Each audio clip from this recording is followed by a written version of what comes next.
వి gold trusted gold buyers తాకట్టులో ఉన్న బంగారాన్ని విడిపించి ఈ రోజు ఉన్న మార్కెట్ ధరకే కొనబడును. మరిన్ని వివరాలకు సంప్రదించండి 7710 ఆంధ్రప్రదేశ్లో గౌరవ రాష్ట్ర ముఖ్యమంత్రి నారా చంద్రబాబు నాయుడు గారి ఆశీస్సులతో మొదటిసారి ఎస్సీ కమిషన్ చైర్మన్ మాదిగ సామాజిక వర్గం సంబంధించిన రాష్ట్ర మాజీ మంత్రివర్యులు జాతికి తనకు ఒక గుర్తింపు గౌరవం తీసుకొచ్చిన పార్టీకి ఎప్పటికీ కృతజ్ఞత ఉంటూ వస్తున్న ఆయనను ఇబ్బంది పెట్టే వాళ్ళు ఉన్నా, ఆయనను అవమానించే వాళ్ళు ఉన్నా, పార్టీని అధినేతనే నమ్ముకొని ముందుకు సాగిన అవకాశాలు వచ్చినా రాకపోయినా చంద్రబాబు నాయుడు గారిని నమ్ముకోవడం వల్ల మొదటిసారి ఎస్సీ కమిషన్ చైర్మన్ మాజీ మంత్రివర్యులు మాదిగ సామాజిక వర్గం సంబంధించిన జవహర్ గారికి రావడం మాదిగ జాతి మొదటిసారి ఈ గౌరవం దక్కినట్టుగా భావించుకుంటుంది. వాస్తవం. దళితుల్లో 59 కులాలు ఉన్నప్పటికీ 2 ప్రధాన కులాల్లో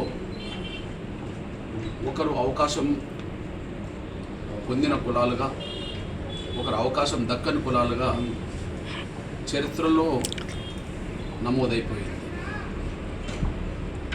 ఉమ్మడి ఆంధ్రప్రదేశ్ మొదలుకొని ప్రస్తుత ఆంధ్రప్రదేశ్ వరకు ఇప్పటికీ ఎస్సీ కమిషన్ చైర్మన్గా 4 నియమించబడితే ఆ 4లో ఒక్కరు కూడా మాదిగ సామాజిక వర్గం సంబంధించిన గతంలో జస్టిస్ పున్నయ్య మా సోదర సామాజిక వర్గం సంబంధించిన వ్యక్తి. అదే సమయంలో నాగార్జున మాల సామాజిక వర్గం సంబంధించిన వ్యక్తి. అదే సమయంలో కారం శివాజీ మాల సామాజిక వర్గం సంబంధించిన వ్యక్తి. మొన్నటికి మొన్న గవర్నమెంట్లో పాల్ విక్టర్ ప్రసాద్ మాల సామాజిక వర్గం. అంటే దళితుల మీద దాడులు జరుగుతున్నాయి, ఆ దాడులను నివారించే దిశగా ఒక కమిషన్ ఉండాలని చెప్పి, ఆ కమిషన్ సూచనలను నిర్దిష్టంగా అమలు చేయాలని చెప్పి ప్రభుత్వాలు నియమిస్తే దళితుల్లో ఇప్పటి వరకు ఒకే సామాజిక వర్గం సంబంధించిన వాళ్ళు నియమించుకుంటూ రావాలి. ఆ విషయంలో మాదిగల్లో ఆవేదన ఉండేది. ఆ విషయంలో మాదిగల ఆవేదన పలు సందర్భాల్లో ప్రభుత్వాల దృష్టికి తీసుకురావడం కూడా జరిగింది. ఎట్టకేలకు గౌరవ ఆంధ్రప్రదేశ్ ముఖ్యమంత్రి వారు నారా చంద్రబాబు నాయుడు గారు ఈ విషయాన్ని గుర్తించాడు. నిజమే, ఇప్పటికీ ఎస్సీ కమిషన్ చైర్మన్ స్థాయిలో ఏ ప్రభుత్వం నియమించినప్పటికీ అక్కడ ఒకే సామాజిక వర్గం సంబంధం వ్యక్తులకే రావడం అనేది తను గుర్తించి ఈసారి అలా కాకుండా ఖచ్చితంగా మాదిగ సామాజిక వర్గానికే ఈ ఎస్సీ కమిషన్ చైర్మన్ ఇస్తామని చెప్పి గతంలో పలు సందర్భాల్లో మాతో జరిగిన చర్చల్లో నిర్దిష్టంగా చెప్పడం కూడా జరిగిన సందర్భాలు. ఆ ఇచ్చిన మాటకు కట్టుబడి ఇంతమంది ఈసారి కూడా మాలా సామాజిక వర్గం సంబంధించిన వాళ్ళకే కమిషన్ చైర్మన్ ఇవ్వాలని చెప్పి పట్టుబడినప్పటికీ, ఆయన నోటీసులో ఆ విషయం ఉన్నప్పటికీ, ఒకటి ఇప్పటి వరకు గుర్తింపులోకి రాని కులంగా మాదిగలు ఉన్నారు. ఆ విషయంలో 2 మొన్నటి గెలుపులో మాదిగలు నాకు ప్రధాన పాత్ర పోషించాడు. ఆయన ఉపన్యాసంలోనే చాలా సందర్భాలు చెప్పాడు. ఈరోజు ఎన్నికల సమయంలో జరుగుతున్న సంగ్రామంలో టీడీపీ, బీజేపీ, జనసేన కూటమిలో 4వ ఒక బలమైన సంఘంగా ఎంఆర్పిఎస్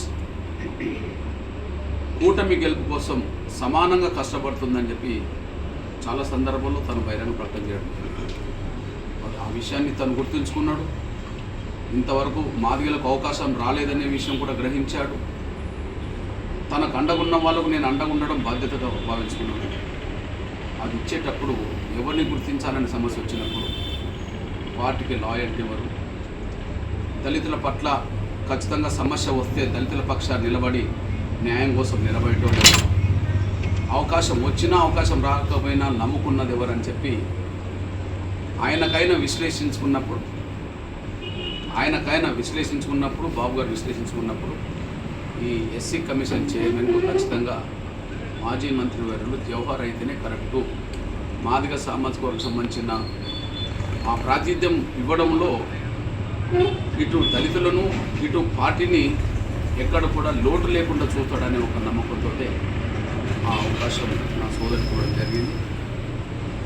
గత దశాబ్దాలుగా ఈ కమిషన్ చైర్మన్ పదవి మాదిగలు రావాలని కోరుకున్న మాల్లం కాబట్టి మొదటిసారి మా సోదరుడికి వచ్చినందుకు చాలా సంతోషంగా ఫోన్లోనే మేము పలకరించి అభినందనలు కూడా చెప్పడం జరిగింది. కానీ ఇంటికి వెళ్ళి అభినందించాలి, దానివల్ల ప్రభుత్వం కూడా ఖచ్చితంగా మరింత సానుకూలంగా జాతి పట్ల ఉంటుందనే అంశంతో ఈరోజు మా సోదరుడి దగ్గరికి వచ్చి మిమ్మల్ని అభినందించడం అందుకు చాలా సంతోషంగా ఉన్నది, చాలా గర్వంగా ఉంది. ఆయన నిబద్ధత ఏందో అందరికీ తెలుసు. పార్టీని ఏనాడు కంటికి రెప్పల కాపాడు ప్రయత్నం చేశాడు. ఆయనకు ఇబ్బందులు వచ్చినా, ఆయనకు అంతర్గతంగా కొన్ని ఇబ్బందులు ఎదురైనా పార్టీకి అధినేతకు మాత్రమే కట్టుబడి ఉండి తన సేవలు అందించాడు. జాతికి వీలైన సమయంలో ప్రతి సందర్భంలో జాతి పక్షాన్ని నిలబడ్డాడు. కాబట్టి ఆయనకు రావడం చాలా సంతోషంగా ఉంది, గౌరవంగా ఉండదనే విషయం కూడా నేను స్పష్టం చేస్తాను. ఇండియా పాకిస్తాన్ ఉద్రిక్తతలపై లేటెస్ట్ అప్డేట్స్ కోసం డౌన్లోడ్ చేసుకోండి RTV లైవ్ యాప్.